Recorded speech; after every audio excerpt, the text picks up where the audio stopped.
என்ன போட்டியில ஜெயிச்சு எனக்கு ஈக்குவலா வந்துட்டேன்னு சந்தோஷத்துல இருக்கியா? இப்பவே என்ன ஜெயிச்சுட்டுதான் நினைச்சு ரொம்ப சந்தோஷப்பட்டுக்காத.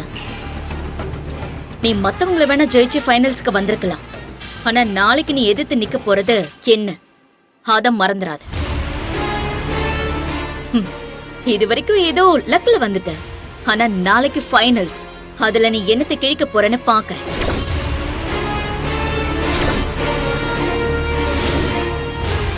நான் சவாலா சொல்லுவேன், உன்னால நாளைக்கு என்ன ஜெயிக்க முடியாது, ஜெயிக்கவும் விட மாட்டேன். அது முடிவு பண்றதுக்கு நீ யாரு முதல்ல? நீ என்ன பெரிய கடவுளா? வந்துட்டா சவால் விடுறதுக்கு. அது என்னவோ தெரியல எழில், நீ என்ன திட்டினா கூட அது எனக்கு ஐ லவ் யூன்னு சொல்ற மாதிரியே தான் கேக்குது. உன் மேல எனக்கு கோவமே வர மாட்டேங்குது.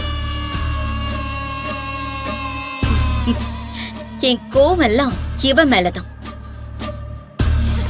ஆனா உன்னை சொல்ற நல்லா கேட்டுக்கோ, இவ கூட நீ இருந்தா சமையல்ல மட்டும் இல்ல, உன் வாழ்க்கையிலயும் நீ தோத்துதான் போவ. எழில் எழில் வேண்டாம், அமைதியாரு. இந்த கோவத்தெல்லாம் என்கிட்ட காட்டாத எழில். நான் சொன்னதெல்லாம் கரெக்ட்னு கூடிய சீக்கிரமே உனக்கு புரியதான் போகுது. அப்ப நீயே வந்து என் முன்னாடி நிப்ப. நாளைக்கு இருக்குடி உனக்கு.